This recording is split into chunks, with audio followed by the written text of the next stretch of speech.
নমস্কার বন্ধুরা, একদম মাখনের মতো নরম তুলতুলে মুখে দিলে মিলিয়ে যাবে এমন অথেন্টিক নিরামিষ খুবই সুস্বাদু ছানার ডালনার রেসিপি আজকে তৈরি করে দেখাবো। রেসিপিটা নতুন কিছুই না, বাঙালি বাড়িতে অতি পরিচিত একটা রান্না ছানার ডালনা। আপনারা সবাই করেন, তবে আমি কি করে এই রান্নাটা করি সেটাই থাকছে আজকের পর্বে। রেসিপিটা করার জন্য একটা সসপ্যানে নিয়ে নিচ্ছি 1/2 লিটার প্যাকেটের দুধ। দুধটাকে একটু জাল করে নিতে হবে। গ্যাসের আঁচ একদম বাড়িয়ে দুধটাকে আমি 1 ফুট তুলিয়ে নিয়েছি। দুধটা একবার ফুটে ওঠার পরে গ্যাসের আঁচ একদম কমিয়ে রেখেছি। দুধটা কিন্তু ঘন করার দরকার নেই বা বেশিক্ষণ ফোটানোর দরকার নেই। একটা বাটিতে নিয়ে নিচ্ছি 1 টেবিল চামচ ভিনিগার, তার মধ্যে মিশিয়ে নিচ্ছি 1/2 কাপ জল। আমি আজকে ভিনিগার দিয়ে ছানাটা তৈরি করছি। আপনারা চাইলে লেবুর রস বা ছানা কাটানোর যে পাউডার বাজারে কিনতে পাওয়া যায় সেটা দিয়েও ছানাটা কাটাতে পারেন। তো এবার ভিনিগার মেশানো জলটাকে এই গরম দুধের মধ্যে অল্প অল্প করে দেবো আর এরকমভাবে হাতা দিয়ে নাড়াচাড়া করবো। তাহলে দেখবেন খুব সহজে মাত্র 2 থেকে 3 মিনিটের মধ্যেই ছানাটা কিন্তু সুন্দর তৈরি হয়ে যাবে। দেখুন ছানা কিন্তু আমাদের তৈরি হয়ে গেছে। এইরকমভাবে ছানা তৈরি করলে ছানাটা ভীষণ সফট হয় আর ছানা ডালনার টেস্টও কিন্তু ভালো হয় ছানাটা ভালো করে তৈরি করলে। এবার একটা সুতির কাপড়ের উপরে ছানার জলটাকে আমি ছেঁকে নিয়েছি আর পরিষ্কার ঠান্ডা জল দিয়ে ছানাটাকে খুব ভালো করে ধুয়ে নিয়েছি। যেহেতু ভিনিগার দিয়ে ছানাটা তৈরি করেছি, ছানাটা কিন্তু ধুয়ে নেওয়াটা খুবই জরুরি, নাহলে একটা টক ভাব থেকে যাবে, ভালো লাগবে না। ছানাটাকে বেশ ভালো করে ধুয়ে নিয়ে খুব আলতো হাতে এরকমভাবে প্রেস করে ছানার জলটাকে চিপে নিচ্ছি। এবার এই ছাঁকনির উপরে এরকমভাবে এই পুটলিটাকে রেখে দেবো 20 মিনিটের জন্য, যাতে করে অতিরিক্ত জলটা ঝরে যায়। আর ছানা কাটানো জলটা কিন্তু ফেলবো না।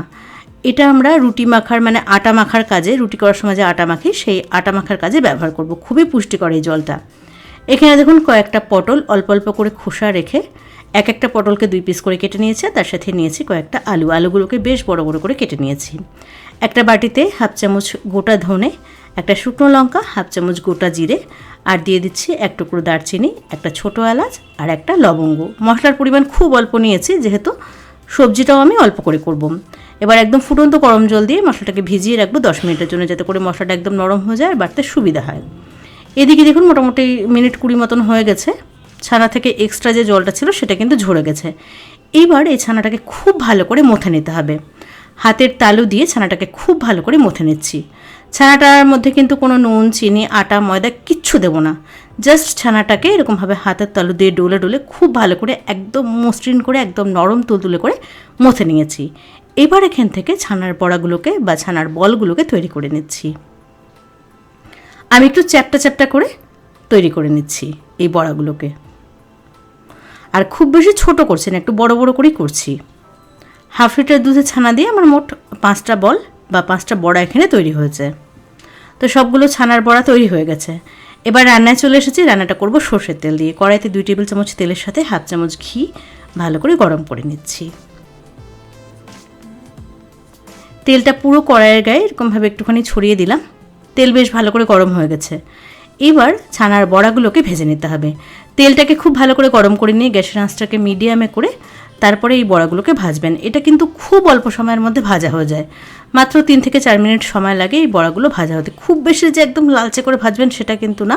এইরকমভাবে আমি যেরকমভাবে দেখাচ্ছি সেরকমভাবে ভাজবেন। তো একটু হালকা লালচে রং আসা পর্যন্ত সুন্দর করে ছানার বড়াগুলোকে ভেজে নিয়েছি। ভয় পাবেন না, এটা কিন্তু কোনোভাবেই ভেঙে যাবে না, একদমই নরম হবে আর খেতে হবে অত্যন্ত সুস্বাদু। তো ছানার বড়াগুলো তৈরি হয়ে গেছে। এদিকে একটা বাটিতে ফুটন্ত গরম জল নিয়েছি, জলের মধ্যে 1/2 চামচ নুন মিশিয়ে নিয়েছি। ভেজে রাখা বড়াগুলোকে এর মধ্যে ভিজিয়ে রাখবো 10 থেকে 15 মিনিটের জন্যে। এতে করে বড়ার মধ্যে নুনটা ঢুকে যাবে আর বড়াগুলো কিন্তু একদম তুলোর মতন বা মাখনের মতন নরম হয়ে যাবে। ভীষণ টেস্টি হবে খেতে। ছানার বড়াগুলো ভাজার পরে কড়াইয়ে যেটুকু তেল ছিল তার মধ্যে ফোড়নের জন্য দিয়েছি একটা তেজপাতা, 1/2 চামচ গোটা জিরা, সামান্য পরিমাণে হিং। ফোড়নটাকে কয়েক সেকেন্ডের জন্য একটু ভেজে নিয়ে প্রথমে আলুটাকে একটুখানি ভেজে নিতে হবে। নুন ছাড়াই 4-5 মিনিটের জন্য মিডিয়াম আছে আলুটাকে প্রথমে ভেজে নিচ্ছি। আলুটা যেহেতু একটু বড় বড় করে কেটেছি আর এটা কাঁচা আলু, আগে থেকে সেদ্ধ করা না, সেজন্য আলুটাকে প্রথমে একটুখানি ভেজে নিচ্ছি। আলুটা যখন একটু ভাজা ভাজা হয়ে যাবে তারপরে এখানে পটলটাকে দিয়ে দিচ্ছি আর তার সাথে দিচ্ছি সামান্য পরিমাণে নুন আর অল্প পরিমাণে একটুখানি হলুদ। নুন হলুদ দিয়ে আলু আর পটল একসাথে মিডিয়াম আছে একটু ঢাকা দিয়ে সুন্দর লালচে রং আসা পর্যন্ত ভেজে নেব। ভালো করে ভেজে নিলে কিন্তু সবজিটা খেতেও খুব ভালো লাগবে। তো সবজিটা ভালো করে ভাজা হতে থাকুক। এদিকে মশলাটা বেটে নেব। দিয়ে দিচ্ছি এখানে 1/2 ইঞ্চি আদার টুকরো আর একটা কাঁচা লঙ্কা। এই ডালনাটা কিন্তু খুব বেশি ঝাল হবে না, বেশি ঝাল হলে এটা খেতে ভালো লাগে না। তো সব কিছুকে একদম চন্দনের মতন মসৃণ করে বেটে নিয়েছি। মশলা বাটা হয়ে গেছে, আর মশলা বাটতে বাটতে সবজিটাও সুন্দর করে ভাজা হয়ে গিয়েছে। দেখুন কত সুন্দর লালচে একটা রং চলে এসেছে, একটা হালকা লালচে রং চলে এসেছে। ঠিক এরকমভাবে সবজিটাকে বেশ ভালো করে ভেজে নিতে হবে। এবার বেটে রাখা মশলাটাকে দিয়ে দিলাম। বাটা মশলা দিয়ে এরকমভাবে রান্না করবেন, দেখবেন অসাধারণ হবে খেতে। আর এই রান্নাতে আমি কিন্তু কোনো টমেটোর ব্যবহার করব না, সামান্য পরিমাণে একটুখানি জল দিয়েছি, আর দিয়েছি হাফ চামচ মতন চিনি। এবার এই মশলাটাকে সবজির সাথে খুব ভালো করে কষিয়ে নিচ্ছি। মিডিয়াম আছে মোটামুটি 3-4 মিনিটের জন্য সব কিছুকে একসাথে বেশ ভালো করে কষিয়ে নিতে হবে। আমার এখানে মনে হচ্ছে হলুদটা একটু কম লাগছে, তো সেজন্য এখানে আমি আরও সামান্য পরিমাণে একটুখানি হলুদ দিয়ে দিলাম। তো সব কিছুকে এখানে খুব ভালো করে কষিয়ে নিয়েছি, তেলটা ছাড়তে শুরু করেছে। এবার এখানে দিয়ে দিচ্ছি একদম ফুটন্ত গরম জল। আর এটা যেহেতু ডালনা হবে, ডালনা কিন্তু একটু ঝোল ঝোল থাকে, তো সেটা বুঝে জলটা দিতে হবে। আমি এখানে 2 কাপ মতন গরম জল দিয়েছি। সব কিছুকে একসাথে ভালো করে মিশিয়ে নিয়েছি। দিয়ে দিচ্ছি এখানে স্বাদ অনুযায়ী নুন। আগেও একবার নুন দিয়েছিলাম, তো সেটা মাথায় রেখে নুনটা দিতে হবে। নুন ঝাল আর মিষ্টি অবশ্যই নিজেদের স্বাদ অনুযায়ী দেবেন, তবে খুব বেশি ঝাল দেবেন না। খুব বেশি ঝাল হলে কিন্তু ছানার ডালনা খেতে ভালো লাগে না। একটা কাঁচা লঙ্কা একটুখানি মধ্যখান থেকে ভেঙে দিয়ে দিলাম, এতে করে সুন্দর একটা ফ্লেভার আসবে, খেতে ভালো লাগবে। 5 মিনিটের জন্য ঢাকা দিয়ে রেখেছি। এদিকে দেখুন বড়াগুলোকে দেখিয়ে দিচ্ছি, একদমই নরম হয়ে গেছে। এবার জল থেকে তুলে এই বড়াগুলোকে দিয়ে দিচ্ছি ডালনার মধ্যে। সব কিছুকে ভালো করে একসাথে মিশিয়ে নিচ্ছি।